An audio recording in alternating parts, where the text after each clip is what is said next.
Hello students, welcome back to your online classes that is Bright Mind Online। और आप सभी लोग बहुत अच्छे होंगे और मुझे पूरी उम्मीद है कि आपने अपना सेकेंड पार्ट जो था वीडियो का वो भी आपने अब तक पढ़ लिया होगा। वहाँ पर आपको ध्यान होगा हमने टाइप्स ऑफ केमिकल रिएक्शंस को स्टार्ट करा था, ठीक है। तो आइए चलिए अब हम अपना सेकेंड टाइप स्टार्ट करते हैं and today also we will try to complete the types of chemical reactions. Okay children, so if you remember हमने लास्ट वाले वीडियो में पढ़ा था कॉम्बिनेशन रिएक्शन। सो हमारा नेक्स्ट टाइप है यहाँ पर डिकम्पोजिशन रिएक्शन। तो चलिए आइए देखते हैं इधर। So decomposition reaction is a second reaction. अब आपको बेटा यहाँ पर ना नेम से ही पता चल रहा है डिकम्पोजिशन का क्या मतलब होता है। कोई भी चीज जब डिकम्पोज होती है दैट मीन्स वो स्प्लिट हो जाती है उसके कॉन्स्टिट्यूएंट पार्टिकल से जिससे वो मिलकर बनी होती है। सो डिकम्पोजिशन रिएक्शन में भी बेटा यही होगा। इसमें क्या होगा, जो रिएक्टेंट्स जो आपकी फर्स्ट वाली रिएक्शन थी ना कॉम्बिनेशन रिएक्शन, उसमें था कि रिएक्टेंट्स कंबाइन होकर प्रोडक्ट्स बना रहे थे। बट जो ये डिकम्पोजिशन रिएक्शन है ये एकदम ऑपोजिट है किसका, कॉम्बिनेशन रिएक्शन। अब यहाँ पर क्या होगा, वो जो प्रोडक्ट था वो डिकम्पोज हो जाएगा अपने कॉन्स्टिट्यूएंट पार्टिकल से जिससे वो मिलकर बना है। तो आप ये भी बोल सकते हैं यहाँ पर कि ये जो रिएक्टेंट होगा it will split back into the simpler products from which it was made. ठीक है, ये अपने सिंपलर प्रोडक्ट्स में ब्रेक डाउन हो जाएगा। फॉर एग्जाम्पल हमने यहाँ पर एक एक्टिविटी भी परफॉर्म करी है इसको अच्छे से समझने के लिए। Over here what we are doing बेटा, हम यहाँ पर एक बॉइलिंग टेस्ट ट्यूब ले रहे हैं and in this test tube what we have done, we have added some crystals of ferrous sulphate. So ferrous sulphate के जो क्रिस्टल्स होते हैं that is initially of green colour, but आप जब इसको हीट करोगे, आपने जो फेरस सल्फेट के क्रिस्टल्स दिए हैं अपनी टेस्ट ट्यूब में that is FeSO4 ferrous sulphate, आप इसको जब हीट करोगे तो आप नोटिस करोगे कि यहाँ पर ना कुछ गैस इवॉल्व होती है and this gas is of SO2 gas, sulphur dioxide and also sulphur trioxide. So अभी यहाँ पर क्या हुआ है, ये जो गैसेस हैं SO2 एंड SO3 गैसेस ये बहुत हार्मफुल हैं, तो आपको इसको कभी भी इनहेल नहीं करना है एंड आपको यहाँ पर एक प्रिकॉशन लेना है कि आप कभी भी इस टेस्ट ट्यूब को, इस बॉइलिंग ट्यूब को अपने माउथ के पास नहीं लेकर आओगे, क्योंकि बेटा किसी भी रिएक्शन से, कभी भी कोई केमिकल रिएक्शन हो रहा है वहां पर अगर कोई भी गैस इवॉल्व हो रही है तो वो गैस बहुत ज्यादा हार्मफुल हो सकती है और आपको वो गैस कभी भी इनहेल नहीं करनी है। It could be in poisonous nature also. तो अभी यहाँ पर हम क्या देख रहे हैं कि हमने टेस्ट ट्यूब में लिया था क्रिस्टल्स, फेरस सल्फेट के क्रिस्टल्स, बट जब हमने यहाँ पर इसको हीट करा तो इसमें क्या हो गया कि ये जो फेरस सल्फेट के क्रिस्टल्स थे इसका कलर भी चेंज हो गया, ग्रीन कलर भी चेंज हो गया एंड ये डिकम्पोज हो गया हमारे 3 कॉन्स्टिट्यूएंट सब्सटेंसेस में that is ferric oxide Fe2O3, this is ferric oxide and it is sulfur dioxide gas, SO2 gas and also sulfur trioxide gas that is SO3 gas। अब यहाँ पर बेटा ये जो फेरिक ऑक्साइड बना था ना आपका Fe2O3, ये हमारा होता है सॉलिड, बट और हमारा जो ये SO2 और SO3 था ये हमारी गैसेस फॉर्म में थी। तो हम यहाँ पर देख सकते हो कि जो फेरस सल्फेट है ये डिकम्पोज हो गया into the 3 constituent particles, ferric oxide and sulfur dioxide and sulfur trioxide। So this is a decomposition reaction and decomposition reaction को आप लर्न करने के लिए ऐसे भी ध्यान रख सकते हो कि ये ऑपोजिट होता है कॉम्बिनेशन रिएक्शन का। कॉम्बिनेशन में दो या दो से ज्यादा प्रोडक्ट्स आपस में कंबाइन, रिएक्टेंट सॉरी, आपस में कंबाइन होकर प्रोडक्ट्स देते थे, बट यहाँ पर जो रिएक्टेंट है वो डिकम्पोज हो जाएगा and it will give different different products. Is it clear children? Very good. Okay बेटा, सो यहाँ पर हमारे एक और अनदर एग्जाम्पल है, हम इसको भी बहुत अच्छे से समझ सकते हैं। It is decomposition of calcium carbonate. आपने लास्ट वाली वीडियो में बहुत अच्छे से पढ़ा था calcium carbonate is CaCO3 that is limestone. अब होता क्या है बेटा, जब हम इस कैल्शियम कार्बोनेट को हीट करते हैं तो वो भी क्योंकि डिकम्पोजिशन रिएक्शन ही है, so it decomposes into different product that is CaO that is calcium oxide, इसका केमिकल नेम था हमारा quick lime and it also gives you a gas that is carbon dioxide gas। ठीक है, अब यहाँ पर भी ये डिकम्पोजिशन रिएक्शन ही हुआ था। Is it clear to you बेटा?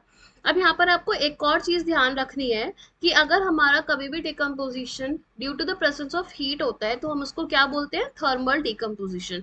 ये वर्ड आपके लिए बहुत इंपॉर्टेंट है और आपको बच्चों उसको लर्न करना है, thermal decomposition. So thermal decomposition है सिंपल, जब भी कोई डिकम्पोजिशन हुआ due to the presence of heat, जब भी आपने किसी सब्सटेंस को हीट किया होगा, किसी भी रिएक्टेंट को हीट करा होगा एंड तब वो हीट करने की वजह से डिकम्पोज हुआ है अपने प्रोडक्ट्स में, सो उसको हम बोलते हैं थर्मल डिकम्पोजिशन। यहाँ पर बेटा एक और एग्जांपल है थर्मल डिकम्पोजिशन का, ये एक बहुत इंपॉर्टेंट एक्टिविटी है। अब फिर से हमने यही करा है यहाँ पर भी, जैसे हमने प्रीवियस एक्टिविटी में करा था। Over here again we have taken a boiling tube and in this boiling tube we have added some lead nitrate powder over here. ठीक है, अब हम इसको क्या कर रहे हैं, लेड नाइट्रेट पाउडर को हम हीट कर रहे हैं। आपको यहाँ पर ध्यान रखना है कि आपको ये जो बॉइलिंग ट्यूब है इसको with the help of tongs से पकड़ना है, pair of tongs, so that आपका हाथ इससे बर्न नहीं होगा। तभी यहाँ पर लेड नाइट्रेट आपका हीट होना शुरू हो जाएगा, तो ये यहाँ पर डिकम्पोजिशन रिएक्शन शो करेगा। एंड डिकम्पोजिशन होने की वजह से क्या होगा, ये lead nitrate will convert into nitrogen dioxide gas, NO2 gas. और आपको यहाँ पर भी क्या ऑब्जर्व होगा कि यहाँ पर भी कुछ फ्यूम्स निकल रहे होंगे, रेड कलर के फ्यूम्स होंगे। और ये रिएक्शन भी कैसी थी बच्चों, डिकम्पोजिशन रिएक्शन। परफेक्ट। चलिए इसको देखते हैं आगे, इसकी रिएक्शन को पढ़ते हैं हम थोड़ा सा। Okay, so here is the decomposition reaction. It says that when we have PbNO3 whole twice that is lead nitrate, और हम उसको हीट कर रहे हैं, तो ये डिकम्पोजिशन रिएक्शन है, थर्मल डिकम्पोजिशन। तो ये डिकम्पोज होता है लेड ऑक्साइड में, that is PbO, and nitrogen gas, basically nitrogen dioxide gas है ये, NO2, जिसके फ्यूम्स इवॉल्व हुए थे, and oxygen gas is also released here. तो ये कौन सी रिएक्शन है हमारी बच्चों, it is a decomposition reaction. Okay, so बेटा मैं आपको यहाँ पर एक और चीज बताती हूँ, ये बहुत इंपॉर्टेंट है, इसको ध्यान रखना कि ये जो डिकम्पोजिशन है हमारा, ये 3 प्रोसेस की वजह से हो सकता है। मीन्स या तो ये किसी भी हीट की प्रेजेंस में होता है, जिसको हम कहते हैं थर्मल डिकम्पोजिशन। अगर ये डिकम्पोजिशन रिएक्शन इलेक्ट्रिसिटी की वजह से है, तो हम इसको बोलते हैं इलेक्ट्रोलिटिक डिकम्पोजिशन। और अगर ये हमारा due to the presence of sunlight होगा, तब हम इसको बोलेंगे फोटोलिटिक डिकम्पोजिशन रिएक्शन, या फिर हम इसको फोटो डिकम्पोजिशन रिएक्शन भी बोल सकते हैं। तो बेसिकली हमारा 3 हो गया, thermal, electrolysis and photo. Very, so over here हमको स्टार्ट करना है डिकम्पोजिशन ऑफ वाटर, जिसको हम बोलेंगे इलेक्ट्रोलिसिस ऑफ वाटर, क्योंकि यहाँ पर जो डिकम्पोजिशन हो रहा है वाटर का, वो बिकॉज ऑफ इलेक्ट्रिसिटी हो रहा है, तो हमने उसको बोला इलेक्ट्रोलिसिस ऑफ वाटर। अब आपको यहाँ पर एक एपरेटस सेट करना है, तो आइए चलो पहले हम इस एपरेटस को समझते हैं। अब इस एपरेटस में क्या करना है, आपको एक प्लास्टिक मग लेना है, एंड इन दिस प्लास्टिक मग आपको 2 टेस्ट ट्यूब्स लेने हैं, उसको इन्वर्ट कर दो, इन्वर्स कर दो वाटर के अंदर, इन्वर्ट करके, एंड नीचे आप लगा दो रबर स्टॉपर, सो दैट आपका ये जो टेस्ट ट्यूब है ये बहुत ज्यादा इधर उधर हिलेगा नहीं। ठीक है, ये एकदम स्टिल रहेगा। एंड देन फिर आप इसमें होल कर कर इसको, इसका जो माउथ है उसको कनेक्ट कर दो 2 टर्मिनल्स ऑफ द बैटरी, जो आपको ऑलरेडी पता है कि बैटरी में 2 टर्मिनल्स होते हैं, positive terminal and negative terminal. अब ये जो एनोड है, it will be connected toward the positive terminal. Anode हमारा हमेशा पॉजिटिव होता है, ये आपको ध्यान रखना है। और जो कैथोड होता है बेटा, वो होता है हमारा नेगेटिवली चार्ज, तो ये कनेक्ट होगा हमारा नेगेटिव वाले से। अब क्या होगा, जो आपने यहाँ पर वाटर इमर्स करा है, यहाँ पर वाटर ऐड करा है, अब क्योंकि इलेक्ट्रिसिटी पास हो रही है तो उसका डिकम्पोजिशन स्टार्ट हो जाएगा। अब जब डिकम्पोजिशन स्टार्ट होगा, तो ये जो वाटर है H2O, ये किस में स्प्लिट होगा, ये स्प्लिट होगा हमारी 2 गैसेस में, एक हाइड्रोजन गैस होगी और एक ऑक्सीजन गैस होगी। क्योंकि ये जो वाटर मॉलिक्यूल है ना, ये बना ही हाइड्रोजन और ऑक्सीजन से होता है, वाटर। ठीक है, यहाँ तक तो कोई डाउट नहीं होगा। तो चलो आगे देखते हैं क्या हो रहा है। अब यहाँ पर ना धीरे धीरे जैसे जैसे इलेक्ट्रिसिटी पास होती रहेगी, तो जो वाटर मॉलिक्यूल्स हैं वो ब्रेक डाउन होते रहेंगे हाइड्रोजन गैस में और ऑक्सीजन गैस में। अब यहाँ पर कुछ कलेक्शन भी हो रहा होगा डिफरेंट इलेक्ट्रोड्स पर। ये जो एनोड होते हैं और कैथोड होते हैं, इसको हम इलेक्ट्रोड्स कहते हैं। तो यहाँ पर जो गैसेस है उनका कलेक्शन स्टार्ट हुआ होगा। तो आपको ध्यान रखना है कि जो हाइड्रोजन होता है वो हमेशा पॉजिटिव चार्ज होता है, H पॉजिटिव, एंड ऑक्सीजन हमेशा नेगेटिवली चार्ज होता है, O2 नेगेटिव। तो इसके लिए हमें क्या करना है बच्चों, ये ध्यान रखना है, क्योंकि हमारा एनोड पॉजिटिव है, तो उस पर कौन सी वाली गैस अट्रैक्ट होगी, नेगेटिव चार्ज वाली, तो यहाँ पर ऑक्सीजन ऐड हो जाएगी। और हमारा जो ये है कैथोड, वो क्योंकि नेगेटिव चार्ज है, तो यहाँ पर कौन सी गैस अट्रैक्ट होगी, पॉजिटिव चार्ज वाली, opposite charge attract each other, ये आपको पता है। तो यहाँ पर आ जाएगी हमारी हाइड्रोजन गैस। बट यहाँ पर एक इंपॉर्टेंट चीज ध्यान रखनी है, क्योंकि रेशो हमेशा हाइड्रोजन की डबल होती है, H2O, हमेशा हाइड्रोजन डबल होता है as compare to this oxygen. Therefore जो यहाँ पर गैस कलेक्ट होगी हाइड्रोजन, वो हमेशा डबल होगी देन दी ऑक्सीजन गैस। तो यहाँ पर जो हाइड्रोजन गैस है वो हमेशा डबल होगी ऑक्सीजन गैस के लिए, एक इंपॉर्टेंट क्वेश्चन है और ये आपको ध्यान रखना है। तो यहाँ पर आप जब नोटिस करोगे, क्या नोटिस करोगे कि जब आपका प्रॉपर डिकम्पोजिशन हो चुका होगा वाटर का, इलेक्ट्रोलिसिस कंप्लीट हो गया होगा, तो आपको 2 गैसेस मिलेंगी at the mouth of this inverted, जो आपने ये और आपने जो यहाँ पर इन्वर्टेड टेस्ट ट्यूब रखा था, इसके इन्वर्टेड माउथ पर कुछ गैसेस कलेक्ट हो गई होंगी in the form of bubbles. और जब आप उसको नोटिस करोगे तो आप ये नोटिस करोगे कि एनोड पर आई होगी ऑक्सीजन गैस और कैथोड पे आई होगी आपकी हाइड्रोजन गैस। और हाइड्रोजन गैस हमेशा डबल होगी as compare to oxygen gas. और आप इसको टेस्ट कैसे कर सकते हो? आप इसको टेस्ट करोगे गैसेस को one by bringing a burning candle close to the mouth of the test tube. आप इसके माउथ की तरफ क्या लेकर आओगे? बर्निंग कैंडल लेकर आओगे। तो आप क्या देखोगे? Oxygen is a supporter of combustion, ठीक है। तो वहां पर तो आपकी जो आप ऑक्सीजन गैस की तरफ लेकर आओगे तो यहाँ पर तो आपकी मैच स्टिक बर्न हो रही होगी बहुत प्रॉपरली, क्योंकि ऑक्सीजन सपोर्टर होता है कंबशन का। लेकिन हाइड्रोजन इतना सपोर्टर नहीं होता है कंबशन का, तो क्या होगा? यहाँ पर जो आपकी कैंडल होगी या जो आपकी मैचस्टिक होगी, it will just go of, जो फ्लेम होगी वो बंद हो जाएगी with a pop sound, and oxygen वाले में वो बर्न होती रहेगी। तो उससे भी आप टेस्ट कर सकते हो कि कौन से वाले ट्यूब पर कौन सी गैस कलेक्ट हुई थी। आई होप ये क्लियर हो गया होगा बच्चों। परफेक्ट। चलो तो हम आगे चलते हैं। अगर आपसे कोई रेशो पूछ लेना कि किस रेशो में वो गैसेस कंबाइन हुई होंगी, हाइड्रोजन और ऑक्सीजन, तो आपको ध्यान रखना है कि हाइड्रोजन गैस हमेशा ट्वाइस थी एज कंपेयर टू ऑक्सीजन, और इनकी रेशो हमेशा 2:1 थी। इसको ध्यान रखना। और अगर आपसे कोई इक्वेशन पूछ ले तो आप इक्वेशन भी बता सकते हो कि जो आपका वाटर मॉलिक्यूल था 2H2O, वो हमेशा किस में डिकम्पोज हुआ होगा? वो डिकम्पोज हुआ होगा आपका 2H2 प्लस O2। तो हमेशा ऑक्सीजन और हाइड्रोजन की जो रेशो होगी वो 2:1। ठीक है बेटा। चलो आगे चलते हैं नेक्स्ट टॉपिक की तरफ अपने। तो बेटा अब हम यहाँ पर स्टार्ट करने वाले हैं हमारा थर्ड डिकम्पोजिशन का टाइप, जो होता है हमारा फोटो डिकम्पोजिशन। अब इस फोटो डिकम्पोजिशन में क्या हुआ होगा कि ये जो डिकम्पोजिशन था ना हमारा, ये due to the presence of sunlight हुआ होगा। फोटो मतलब सनलाइट। अब यहाँ पर एक बहुत ही अच्छा सा एग्जाम्पल है, इसके एग्जाम्पल की हेल्प से हम बहुत अच्छे से इसको समझ पाएंगे। अब यहाँ पर क्या हुआ है, आपने एक चाइना डिश लिया है और उस चाइना डिश में आपने ऐड करा है सिल्वर क्लोराइड। अब सिल्वर क्लोराइड कौन से कलर का होगा? सिल्वर क्लोराइड कौन से कलर का होगा? जल्दी सोच के बताओ। व्हाइट कलर का होगा। Very good. तो आप क्या नोटिस करोगे कि जब आपने चाइना डिश में सिल्वर क्लोराइड को डाला और आपने उसको कुछ देर के लिए सनलाइट में रख दिया, तो आप क्या ऑब्जर्व करोगे? That after few hours what will happen, this silver chloride will change its colour. Initially it was white in colour, so ये जो व्हाइट सिल्वर क्लोराइड होगा ना, ये टर्न हो जाएगा ग्रे कलर का into in the presence of sunlight.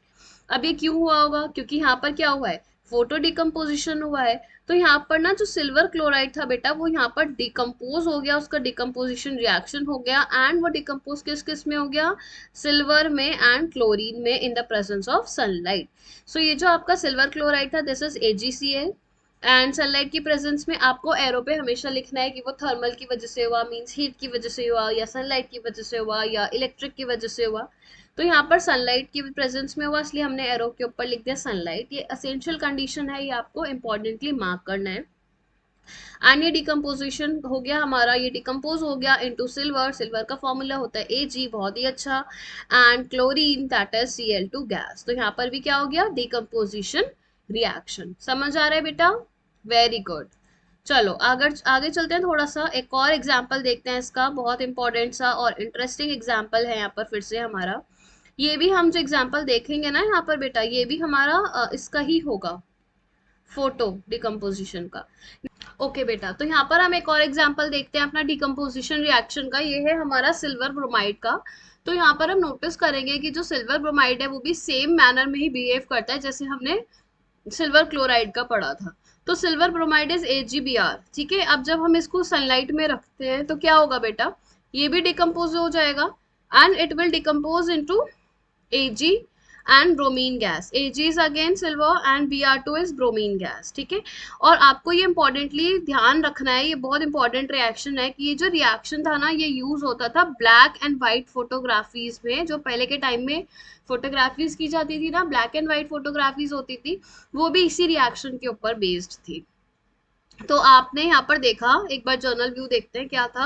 आपने देखा यहाँ पर कि ये जो डिकम्पोजिशन रिएक्शन है, इट रिक्वायर्स एनर्जी, कुछ ना कुछ एनर्जी की जरूरत होगी वो डिकम्पोज करने के लिए, either in the form of heat, या तो वो हीट की फॉर्म में हो सकती है, या फिर वो लाइट की फॉर्म में हो सकती है, या फिर वो इलेक्ट्रिसिटी की फॉर्म में हो सकती है। एंड इनमें से तीनों कुछ भी हो सकता है। इन तीनों को यूज करके जो हमारा रिएक्टेंस है वो ब्रेक डाउन हो जाएगा। और यहाँ पर हम एक और टाइप के रिएक्शन, क्योंकि यहाँ पर हमने क्या पढ़ा बेटा, हमने पढ़ा कि यहाँ पर आपको एक सप्लाई करना पड़ेगा किसी भी फॉर्म में एनर्जी का। तो ऐसी जो रिएक्शन होती है which takes place by absorbing the energy, they are known as endothermic reaction. तो यहाँ पर एक बहुत इंपॉर्टेंट सा क्वेश्चन आ जाता है अबाउट एंडोथर्मिक रिएक्शन। आपने लास्ट वाले में जो आपका फर्स्ट वाला था कॉम्बिनेशन रिएक्शन, उसमें आपने एक्सोथर्मिक पढ़ा था, क्योंकि इसमें हीट रिलीज हो रही थी, बट यहाँ पर हीट रिलीज नहीं हो रही है, बल्कि क्या हो रही है, एब्जॉर्ब हो रही है। तो यहाँ पर ये जो रिएक्शंस हैं दीज आर एंडोथर्मिक रिएक्शन। तो यहाँ पर एक इंपॉर्टेंट क्वेश्चन बनता है, व्हाट आर एंडोथर्मिक रिएक्शंस, ये आपको ध्यान रखना है। Endothermic reactions, very good. I hope this much is clear to you.